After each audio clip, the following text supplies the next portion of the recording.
So, as you said, I'm Marie Ilvonen. I've been a clinical social worker for 30 years. I was hiking in Spain with my goddaughter in 2015, and that was at the beginning of the crisis in Lesvos. And you didn't have to speak Spanish to understand all of the news pictures, and I was just really struck by the trauma on the faces of the refugees and also on the faces of the people, the volunteers who were pulling them out of the water. And I got home and I couldn't let it go. I raised some money and sent it over, and I collected some clothing and sent that over. It cost $200. In retrospect, was kind of a silly thing to do, but you don't know what you don't know. Lesvos itself is is a big island. There's lots of places where you can buy things over there. And so I just couldn't, it kind of died down in our news, but I couldn't stop thinking about it. And there was a little news report on. I was in the car with my sister Audrey, and they were talking about the crisis. And I put my hand on her arm. No, I just said out loud, and she put her hand on my arm. Well, I said, I think I'm going to have to go over there. And I didn't know how that was going to happen, I was working only half-time, and a lot of things fell into place. My niece, who used to run the yarn shop here in Rockland, said, have you ever heard of GoFundMe? I was like, no, what's that? This was 2016.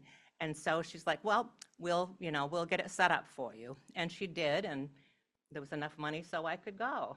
And and it was a election year, as you know, and I was at a little fundraiser here in town for some local people who were running and just chatting. And they're like, what do you do? And I'm like, well, I'm going to go to Lesvos. She said, oh, my college roommate she's over there now. Her grandfather was Greek, and she's living in his house, and I think she'd pick you up at the airport. I was like, great. So she connected us, and then I was talking to her online, and she said, oh, I know a place where you can stay. There's like this little mother-in-law apartment, and I think you would get along really good, and it's within walking distance of every place. So I was like, okay, I guess I'm really going to do this. So yeah, a lot of things really fell into place. And then, I'll tell the rest of the story after that, but first, I want to do some audience participation, so I hope you guys are all ready. I'm going to read you what the definition is of a refugee first. Refugees are people who have fled war, violence, conflict, or persecution, and have crossed an international border to find safety in another country. That's from the UN. So by raise of hands, this is the audience participation part. How many of you here, have you ever voted against the governing party? You could be a refugee. Voting for the opposition party may be seen as evidence of disagreement, and it might be met with the governing, I have the eye thing, whereas my glasses are either on or off. Voting for the opposition party may be seen as evidence of disagreement with the governing regime. This may not be tolerated by the authorities, leading to persecution. Okay. Are you a journalist, writer, or artist? You could be a refugee. Many countries see the work of journalists, writers, and artists as a threat. They are persecuted or killed for their critical views of oppressive regimes all over the world. Did you go to college? Oh gosh, we're all going to have a plan here, aren't we? You could be a refugee. The highly educated are often persecuted by government in times of unrest because they are seen to have influence and leadership abilities. Have you ever attended a protest? could be a refugee. In many countries, protests that are critical of the government may bring individuals into conflict with authorities. Do you or a family member identify as LGBTQ+? You could be a refugee. Over 70 countries continue to impose criminal penalties on people due to their sexuality. 11 countries impose the death penalty. This is so shocking to me. Okay. Sorry. Even when not criminalized, many LGBTQ+ people face violence and discrimination that is condoned by the government. Do you practice your faith? You could be a refugee. Religious belief, often linked to ethnicity, can become a political flashpoint in times of crisis. This can result in restrictions on worship, discrimination, forced conversions, and attacks on places of worship. So, thank you for the participation. I think it can kind of hit home. I know people in all of these categories there on the island that I've worked with. So speaking of the island, this is the island of Lesvos. It's the third largest island in Greece. And on the island, they talk about it being in the armpit of Asia Minor. And you can kind of see that it is. Turkey is sort of all the way around it, which made it a logical place for people to make the journey. And even though it's really close, it's really dangerous crossing those waters. But when you're there on the island, you can see Turkey from almost anywhere that you are. It was really, I found it kind of oppressive when I was first there. Sort of like looking out to Islesboro. And yeah. Whoops. Okay. Wrong button there. Wrong button.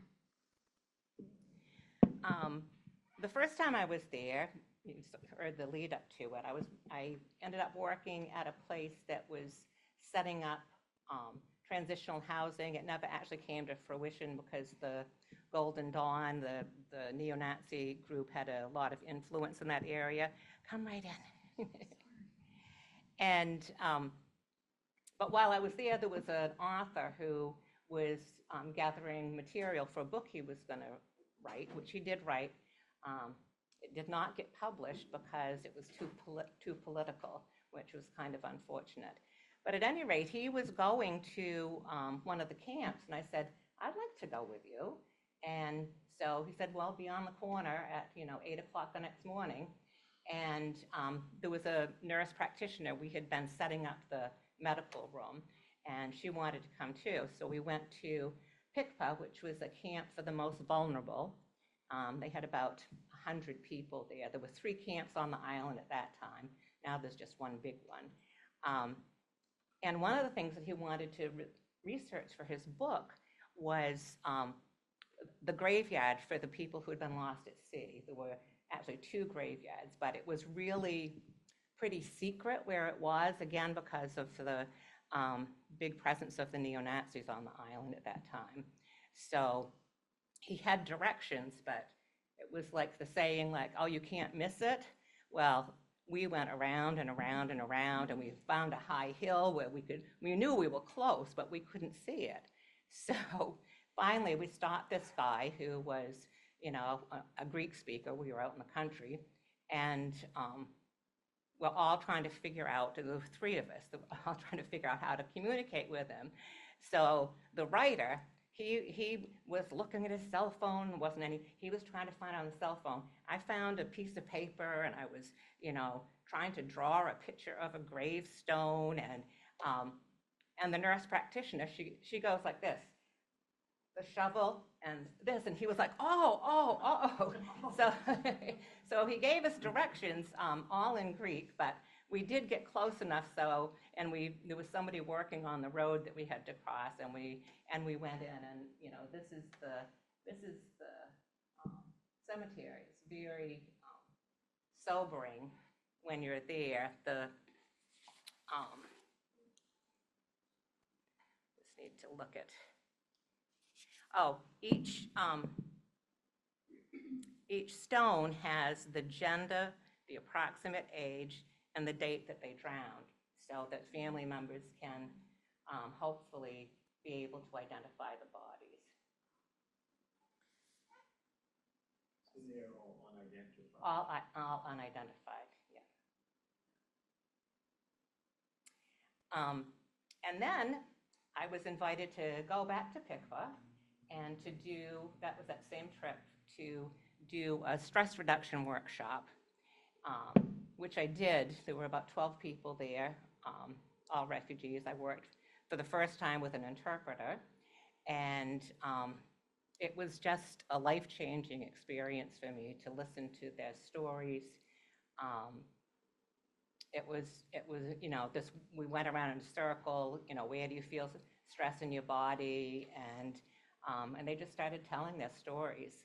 And there was this one woman who I'll never forget. She said,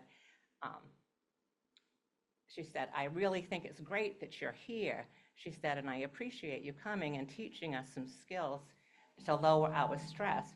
But if you think that's going to help me get over the fact that 3 of my children were killed in one bomb, she said, it's not going to work. And it was just a profound experience for me. So I knew after that I would go back. I thought maybe one more time, but here I am on time 17 in a few weeks. So, and so when I went back, they had decided they didn't want anybody to do therapy or anything. So again, my niece with the yarn shop said, well, you should just go and do some knitting with the women there. Because there's a lot of research that shows that when you cross the midline, it's very calming to the brain. And boredom is one of the worst things for the refugees because they have nothing to do. They're stuck in, now it's all in containers or tents, and nothing to do except really dwell on how awful they're feeling. So I took some yarn and just started doing it, and people loved it. This is a young man that I met soon after I was there. Just about as soon as I landed, the word got out that there was somebody who could do therapy on the island, and so people started, people who were volunteers, people who were residents of the island, and then people in the volunteer community that were making referrals. So there was a psychologist from Austria who had contacted me online before my second trip and said, do you know anybody that can provide shoes and a coat for my interpreter, because he's 18 years old, he has nothing. And I said, well, I can do the shoes. Somebody else had chimed in. So when I got there, I was connecting with this guy, and I thought, well, maybe, he gave me his size, maybe I can just pick him up and give him to him. And then I thought, if it was my son, what would you want somebody to do? So I called him up and I said, or online, said, let's meet and then we'll go shopping. And we did, and I got to know him and stayed connected. I'm still connected with him. He's getting married, he's in Germany. He has his German citizenship now. He's working hard. He's just a remarkable young man. Whoops, wrong direction. I put this in because when I first went, people couldn't really decide if I was going to Greece for a vacation and just pretending that I was doing anything. So they'd always say, like, have fun on your vacation. I'm like, well, it's not exactly a vacation, but I usually have fun no matter where I go and what I do. So this was one of the places that I stayed, on a pallet on the floor. There was nothing, there was one little fold-up chair in the room. That was it. And then I had the opportunity to move up to a place. There was a gal who had to go back to England, back to London, and she said, well, you can sublet my place. I said, oh, that would be great. It was above the motorcycle shop and below the anarchists. So that was a very interesting experience. And then this is also in Pikva. They needed somebody to work at the, well, they called it the preschool, but really it was any children that were new to the island would come there, and their parents. So it was a pretty lively place, and just provided some supportive experience for, for the kiddos and their families. And this was the food distribution, which I think twice a week they would give food to the people that lived there so they could cook their own meals, because it's a lot more empowering to have your own meals that you can cook yourself instead of standing in a line and getting, and getting food of whether you might like it or not handed to you. Sometimes it's not at all in the other camp, not at all edible. And it was through working, that gal there, her name was Maria, and she was, I don't know, she wasn't there, so they asked me if I would fill in for the day, and so I was helping. And his wife, this is Basia Sultani from Afghanistan, his wife was there, and he spoke perfect English. He had worked at the embassy in Kabul for the United States, and this was the first of me realizing you're so naive. Again, you don't know what you don't know. I kind of thought that anybody that worked for the United States government would sort of be taken care of, and he was the first of many that I found out that was not true. But anyway, he left after we were chatting about a variety of things, and his wife said, he's really, really in tough shape. She said, can you talk to him? She said, he cries himself to sleep every night. And I said, sure. So when I was done work that day, I walked around, and he was outside, and we just struck up a conversation, and he was standing by where there was some plants. He's like, oh, I'd love to have these plants. They were going to go into the community garden. He said, I love to grow things. He said, oh, in Herat, that was the area where he was from, Afghanistan. He said, the soil is so rich. And he started showing me these pictures of a mile-long fence that was just dripping with produce. It was really amazing. And he said that he was trying to grow things outside of his little, they sort of had little cabins. It had been a children's camp, summer camp, Pikva had been, and so they had these little 10 by 10 cabins, and he was trying to dig in the soil, and he said, I'm chopping up some leaves and putting it in there. It would kind of it would be trying to grow something next to the Walmart parking lot. I mean, it was just as hard as cement, but he was trying, and I said, well, if you ever put coffee grounds in, well, he hadn't. I mean, most of the people from Afghanistan drink tea. It's not a big coffee drinking place. And I said, well, I'll bring you some coffee grounds every morning. So in my little place underneath the anarchists, I'd have my press pot, and I'd put the grounds in a little plastic bag, hoping it wasn't going to leak on the bus that I had to catch to drive out there. And then it just gave us a chance to chat, and it was so hopeful to me, because if people are planting things, they have an eye to the future, and that can be a really protective thing for people's mental health. And then the day before I left from that trip, my niece had arrived also to volunteer, and she had rented a car, so we went to a nursery place and got a big bag of soil and dropped it off to him. And and then he and his family moved on. And it's the part that you're always getting close to people and always letting go. And then this was the next time I went. This is a guy named Rasha Polo, which is really, that's called Black Steel, because he doesn't want his real name known, because He was a sniper for the U.S. Against ISIS, and he was in his house. He was like, you know, the most wanted for ISIS in Iraq. He's Kurdish, and so he was in his house, and he gets this phone call, "Get out of your house right now. You know, they're almost at your door." He ran out the back, and they blew up his house. But they killed his brother and best friend and sent him the video of it. And he left behind a wife and 2 kids in Kurdistan, and he was just in really, really bad shape. And so I saw quite a bit of him, and I'm still in touch with him. He really wants to come to the United States. I don't think the timing is very good for that, but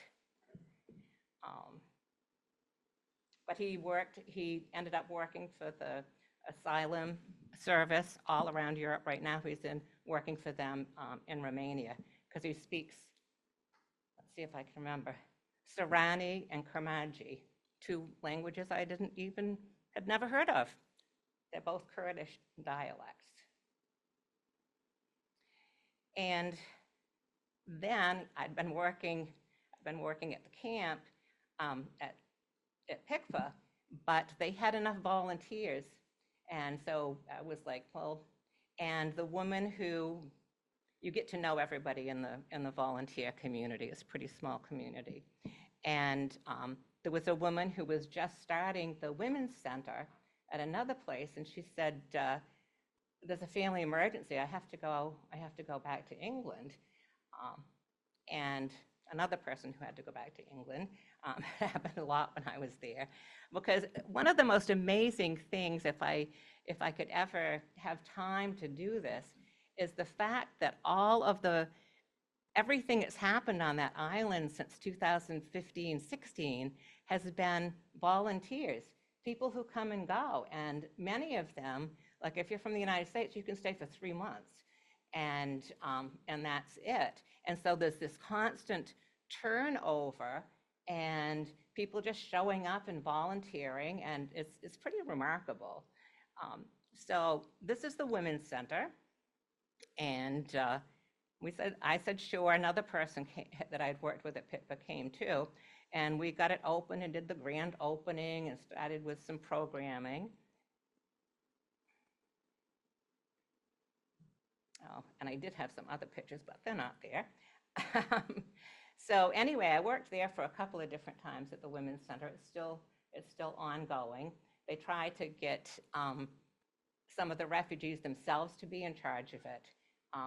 So, you know, there's just that continuity, and it gives more of a sense of ownership. This is in 2017, and my same niece that I mentioned before, she went back several times. And I went in 2017 with an idea of what I was gonna do. I wanted to set up a program where you could train paraprofessionals in the refugee community themselves to just do reflective listening, which can be really helpful for people. So I got there, and I was talking with the different agencies and stuff, and then my niece arrived, and I was like, so what are you doing?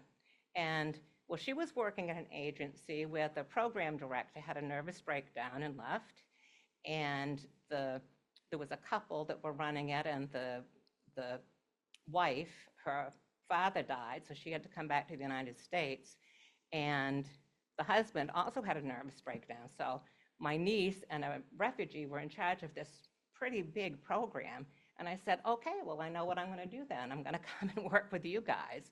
And I did, and these are some of the people that were there who were like, come on, get your picture taken with us, get your picture taken with us.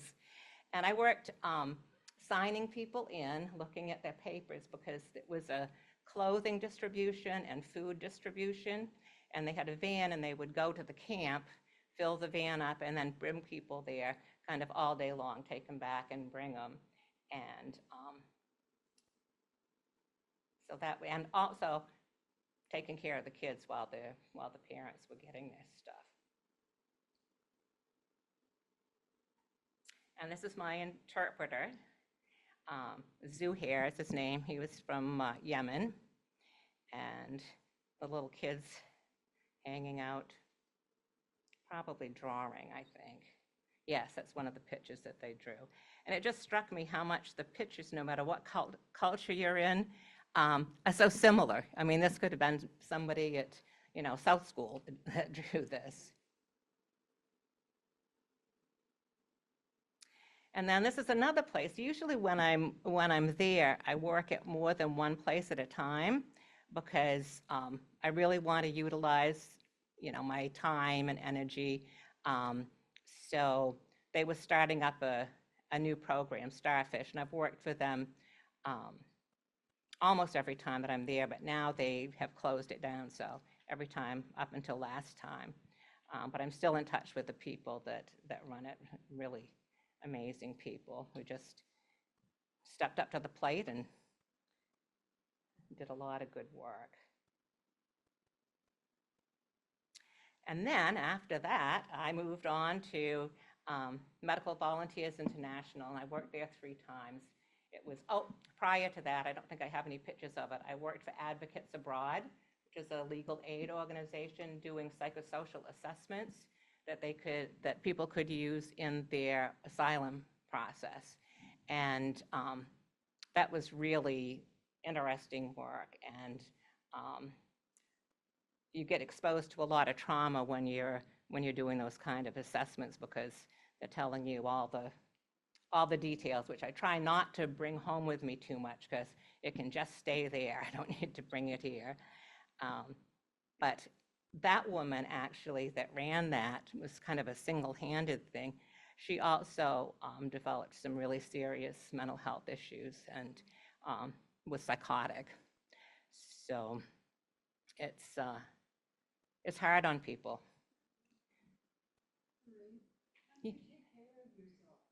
I'm going to have a whole bunch of questions at the end because I want to make sure that we get through everything. So hold that one, okay? And so MVI is a program, well, they had to leave during COVID. The funding for a lot of these programs just dried up. I think they're out of Switzerland.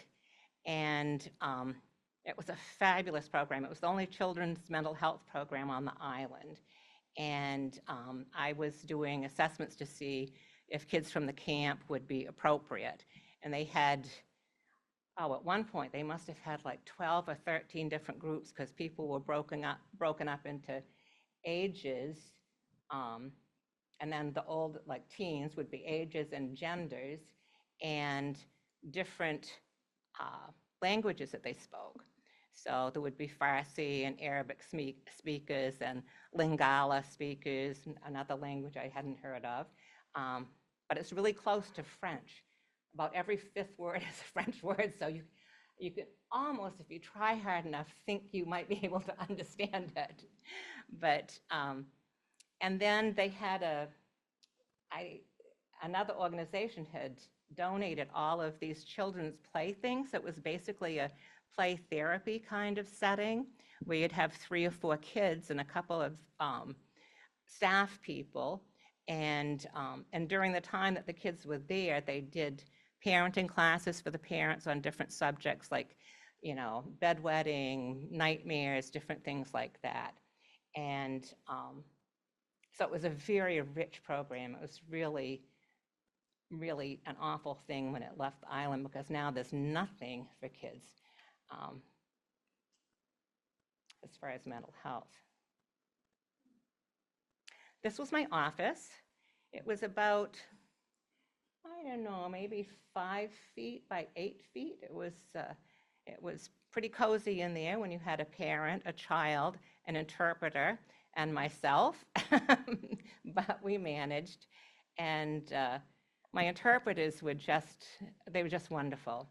And one by one, the first time I was there, they each came and talked to me about their own stories, which were all amazing. And that's, a picture of, I think that was my last day. I want to make sure we have enough time. But I just have to tell you, Ali is in the front. He was from Iraq and also had worked for the U.S. government. And it was when ISIS was very active there. And because he had worked for the government, they threatened him. They took him up to the top of the building, said they were going to push him off. He knew that it was, his number was coming up, and his mother said, "You got to go." And so he came, and he just got on a plane in Iraq and flew to Turkey, and then got on a boat. Well, partway across, the boat went down. So he said, "I'm a big, strong guy." He said, "I can swim." So we start swimming away, and this woman starts calling out, "Please, please come back and save my baby." And so he turned around and swam back, and he grabbed her, and there was some kind of a life jacket. A lot of times they have bicycle inner tubes. That's what they have for flotation. But she had a life jacket of some kind that he was able to wrap around her, and started swimming back. And he's like, "I didn't know if she was dead or alive," he said. But then after a while, she made a little sound, and I knew that she was. And so they kept swimming. He was in the water for about 3 hours, and he started getting hypothermia. And he kind of wrapped himself around, the flotation, and a helicopter came, and they sent somebody down and took the baby. They left him in the water, but they were actually able to rescue everybody from that boat that went down, and that's a very unusual outcome. So many people are lost every year. So to listen to him tell that story it was really amazing. He's in Luxembourg now. And this is in the little, kind of the waiting area where people would come in at MVI. Whoops. Another couple of my interpreters there. Another interpreter. Getting ready to leave a different time. This is my going away party down by there's kind of like like a big terrace down by the water. And then I've worked 3 times for When We Band Together, and you can read what they stand for up there, which has also been a very rich experience for me. And again, the kids' drawings just really, they're very touching to me. I guess it shows a certain resilience that they have, that in spite of what they've been, yeah. And at MVI, there were about 80 women that would come every day and about 30 kids and maybe 6 volunteers. So it was very lively. And I put this one up there. I actually have this at home. I always tried to pay attention to the kids that either might have had some kind of disability or were really acting out, the spirited kids, because then I could spend some extra time with them. And there was a little autistic girl who, she had no language at all, but you could see she was very bright even without, and I don't know if the no language was because of trauma or because of autism, or even if she had autism, because the whole thing could have been trauma. But at any rate, I spent some time with her individually, and we were doing some other things that day. And in school, we do those little folding construction paper. Well, I'd never seen anything like that before. So, so she made this, and this is a picture of me. You can see my glasses. So she wanted me to keep it.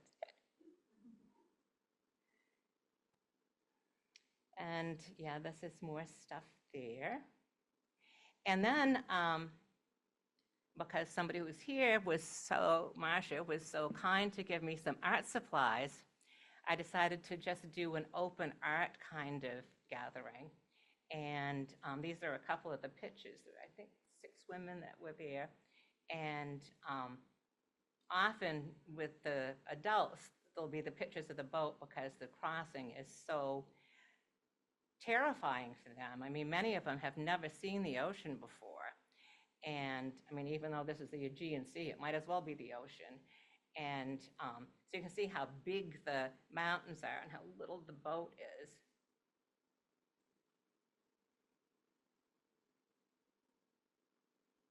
And one of people usually give me some money to use for things that can't be covered. I don't know how many people have worked in organizations, but you can only spend what you have budgeted. And so a lot of the NGOs don't have things like getting your pictures taken for passports or even paying for passports. But I had the opportunity to go with this family and pay for their passports, so that made me really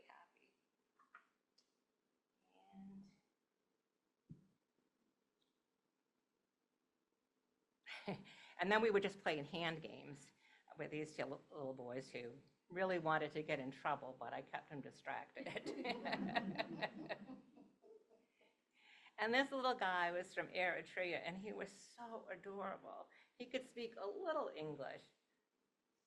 The time that I went, I would say a good half of the women there were from Eritrea. All of a sudden, there was just an influx. And then when I went back last time, I think I met one refugee from Eritrea. So the last time I was there, I thought I was going to work for When We Band Together, but when I get there, they had this huge program with 80 people that were coming, a big warehouse. Well, it's a funding issue. They couldn't, it was just $2,000 just to rent the warehouse. And so they've downsized, and they're now in Mytilene, which is good for access. But they were in the process of moving. So I spent one day checking magic markers and pens to see if they worked. I thought, this is probably not the best use of my time while I'm here. So the very first organization that I had worked for, they needed volunteers. And I had worked for them out in Malivos, but now they're working close to the camp so people can walk, doing clothing distribution. And, I sorted some clothing, and again, I thought, well, I don't know if this is really, my skill set. And she said, we don't have anything for the kids. The kids would, the mothers and fathers would be there choosing clothing, and it would take up to 2 hours to get everything done. And the kids were just running around like crazy. She's like, could you do like a children's program? So this was the first day where we had nothing set up, but there were 2 cardboard boxes, I said, and a few toys. I'm like, I think we can do this. So I ended up doing that and still providing some support for When We Band Together. This is the last slide, so right on schedule. Being human is a given, but keeping our humanity is a choice. And I think that's always a good reminder, especially in these troubling times. So, all right. Questions? Yes. How do I take care of myself? Taking care of myself is a somewhat complex process. Part of it is the preparation, which I'm going through now, and just preparing myself psychologically, physically, because it's physically quite demanding. And yeah, it's like a transition. These couple of weeks are very much like a transition for me. When I get there, I go to bed early by European standards. I mean, because people are going out to eat at 9 o'clock at night. I'm like, no, I don't do that. And, I eat well, I get to bed early, I walk every day. The water will still be a little bit cold, but I'll be going swimming when I'm there. And because I've gone so many times, I have some really good friends there now, so I spend time with them. So, and occasionally do yoga and Tai Chi. When I was working at When We Band Together, I did some 5 animals, Qigong, and that was a big hit. So I'm hoping to do some of that again this time. Thanks for the talk, Marie. It sounds like, it seems you had refugees from all over. Yes, and it's different every time. And so that was my question. Have you ever, kept a checklist to see how many different places they came from? Did they mostly come from the Middle East, or Africa, Middle East, Asia? It's, Talk about that. yeah, it's pretty amazing, and I don't know, I think, maybe the people who run the camps, I think they keep track, and there might be, that information someplace. But initially, it was mostly people from Syria and Iraq and Iran. And then, although there was some Afghans in the beginning too. And then, of course, with the Taliban resurgence, there's been a lot of people from Afghanistan. I've been there a few times where it was, I would say 80% of the people were probably from Afghanistan. But there's been other times, probably in 2018, something like that, and it's pretty much continued, just huge numbers of people from Africa.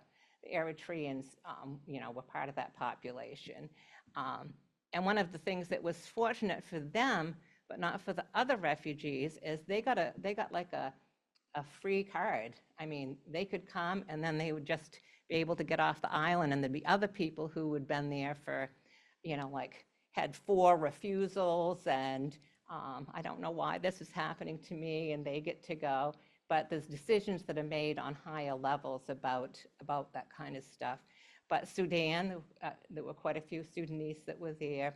And I just remember, at a certain point, again, it might have been 2018 or maybe 21 when I went back. I went 3 times in 2019. And I came home and I said, people don't understand it, but Africa is emptying out. That's what it felt like. There were so many people there from so many different African countries, and it was very, very unsettling for the people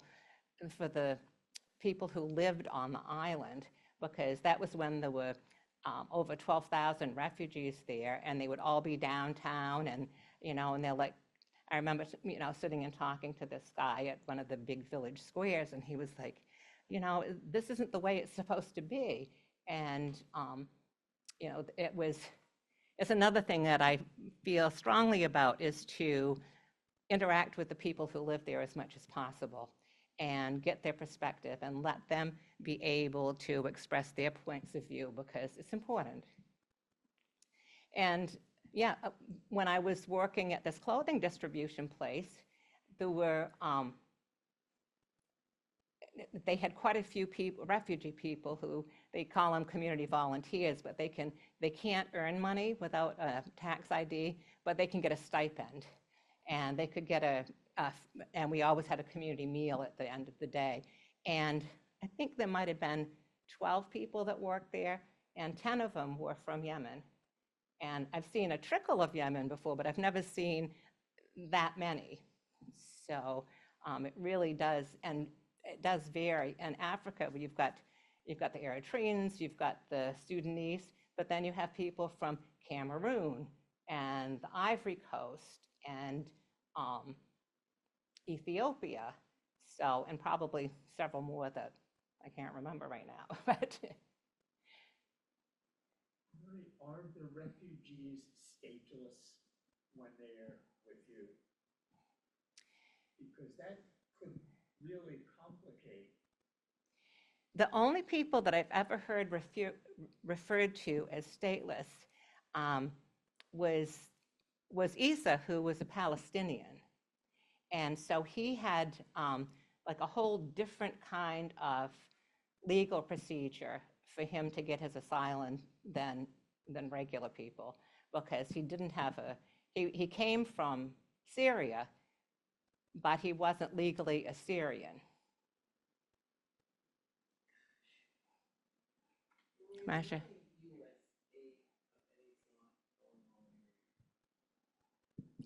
Not directly. Yeah, when I was here, the Danish were patrolling a lot and picking up people. Yeah, well, I thought I'm a US citizen, and the Danish is small country, and they were there patrolling. yeah, well, Frontex, there's a lot of different Frontex, and they do a lot of the patrolling. Yeah, Um, but we're not doing anything, I guess. No, not that I know of. Whenever I've gone on a mission trip, it's taken me like a week to get acclimated back here, like Mhm. grocery stores and restaurants and English speaking and floors that weren't dirt.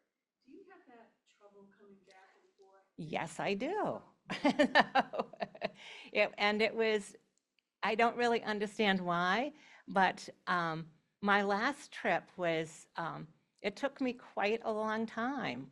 I can kind of count on a couple of weeks of being a little bit off balance, but this was closer to a month before I really felt that had kind of grounded myself, and I think it's kind of a variety of reasons for that. But yeah, there's a re-entry. That's another transition, and because I've done it so much now, I just kind of know how to do it in a way that can be helpful. You said something about there was nothing there now for the children, or did I misunderstand? No, there's no programs, there's no mental health services for the children. I mean, Doctors Without Borders is there, but they're so overwhelmed that it has to be like an active, like suicidal attempt before they'll see somebody.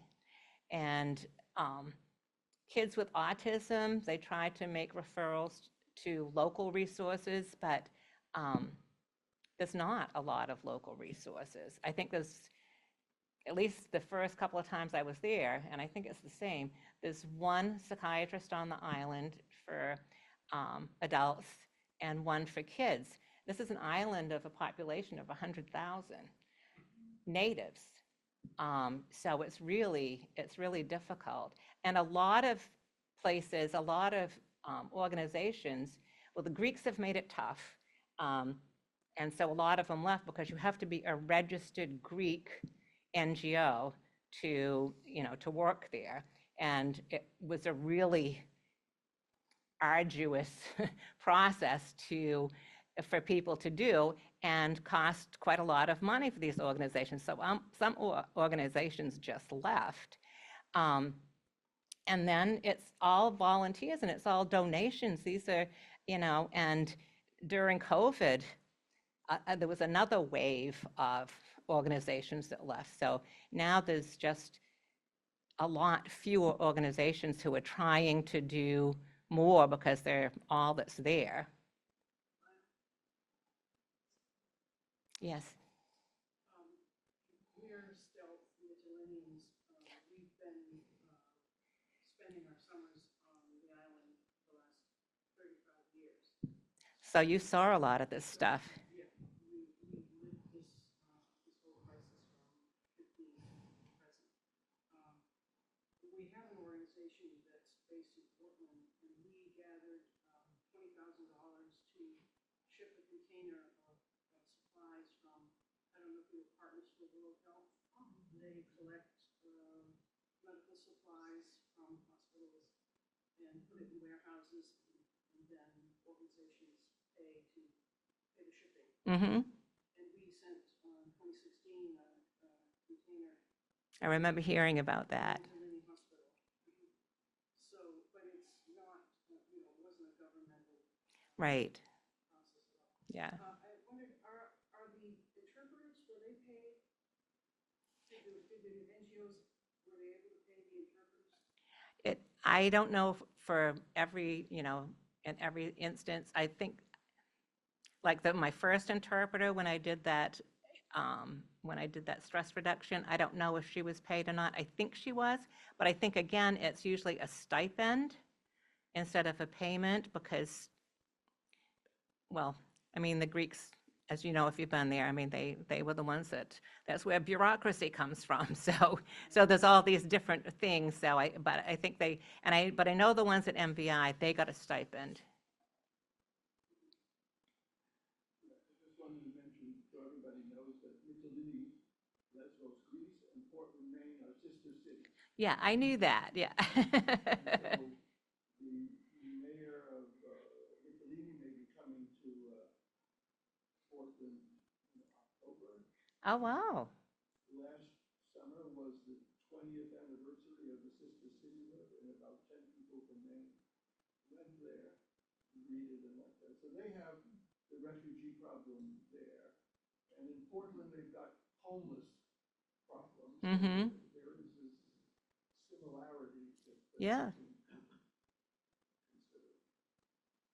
So you must know Andrea. Sorry? Yes. She's the one that we- and I thought of, as soon as you said her grandfather owned it. Yeah, yeah.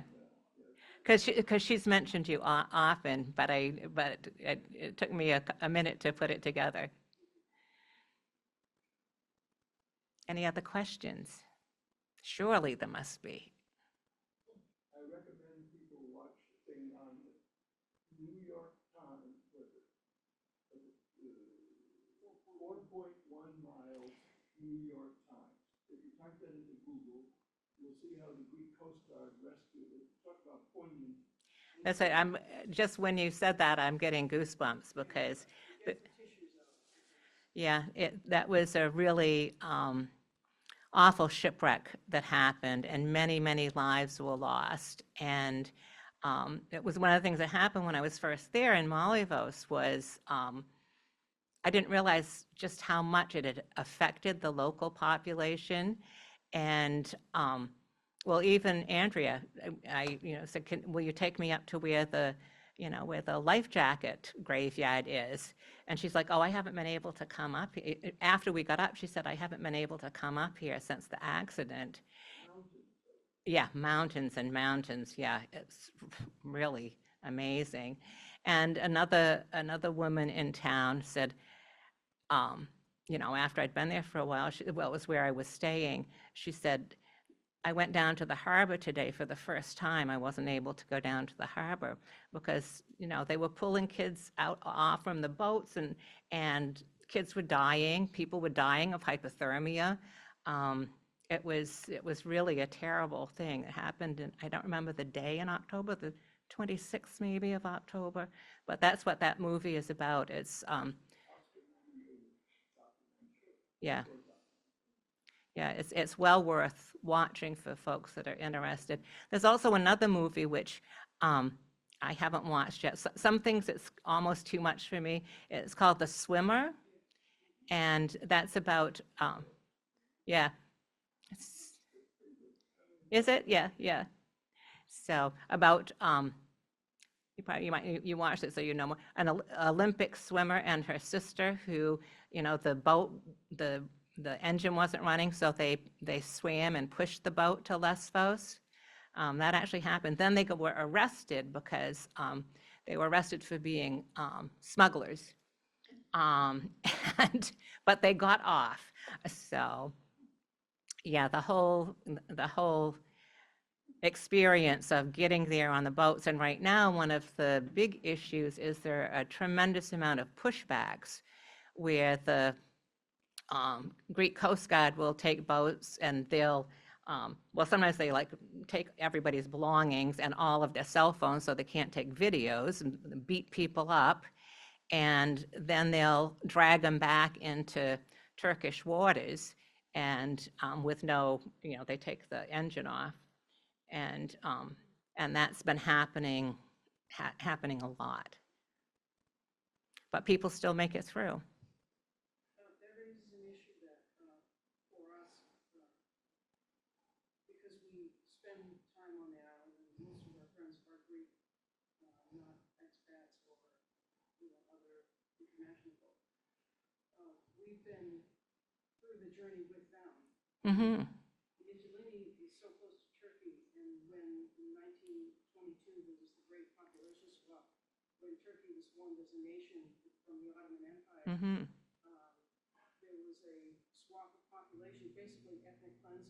So Mhm. anyone who was Orthodox Christian who lived in Turkey was sent to Greece, and any Turkish or Muslim, is a religion-based, any Muslim person in Greece was sent to Turkey. And they were just driven out. Yeah. It wasn't a matter of choice. So the Mytileneans all have family who came from Afghanistan, from Asia Minor, and the first year, the Greeks, the Mytilenean Greeks off the island, rushed to help. They gave clothes, food, money, they gave sandwiches. They were down by the water pulling people out, and they were nominated for a Nobel Peace Prize for their humanitarian response in 2015. Yeah. 10 years later, it's quite different.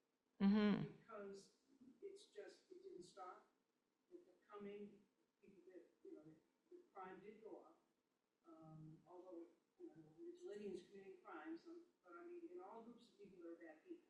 Absolutely. That was a big learning thing for me because I'm like, refugees are good. And it's like, no, they're just people.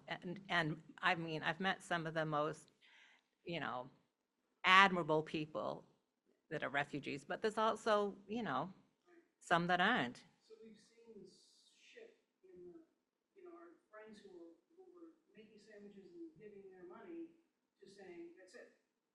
We're not gonna help anymore. We Yeah, can't. we've had enough. If we keep helping, they'll keep coming. So we have to build not a wall.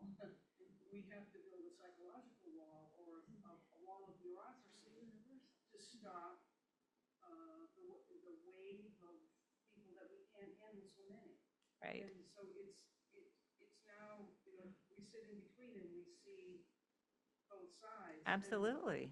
They're, loving human beings, but they feel like their community can't do it anymore. No, So no. it's a very interesting time right now. Yeah, absolutely. But the fact is, people will keep coming. It's just like, the famous poem. It's like, you don't put your child in a rubber boat unless you're already in the mouth of a shark. So it will keep happening, and hopefully, I think it's better now I remember when Moria was open and there were, more than 12,000 people, and it's not as overwhelming now to be for people in town, I think.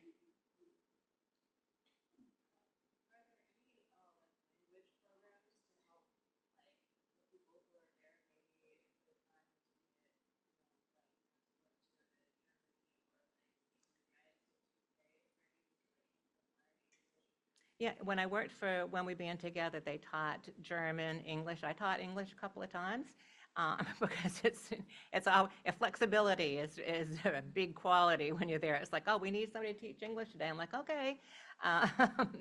And but again, it kind of varies from organization to organization.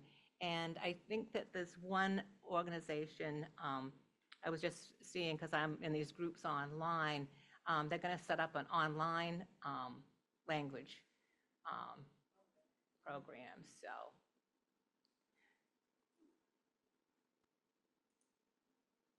any other questions? A comment, God Yes. bless you. Oh, thank you. I'll tell you, this next time, right before we leave, I'm going to be doing a lot of art therapy. At least that's my plan. I mean, things, intervene. And I'll probably work for 2 organizations again. I'll work for When We Band Together, and hopefully do some stuff with the kids, some psychological stuff. And then I'll also work for the Hope Center, because they have an art program. And so they said that they're like, oh, art therapy, that could be good. And it is really good, because when you're doing art, you're using a different part of your brain. And when people are traumatized, they can't start trauma therapy when they're still in a dangerous situation. And they are in a dangerous situation. They don't know what's going to happen to them. So you can't really do traditional trauma therapy. But art therapy is so gentle that they get to express themselves without it activating their trauma. So I'm really excited to do that. All right, thank you, everybody.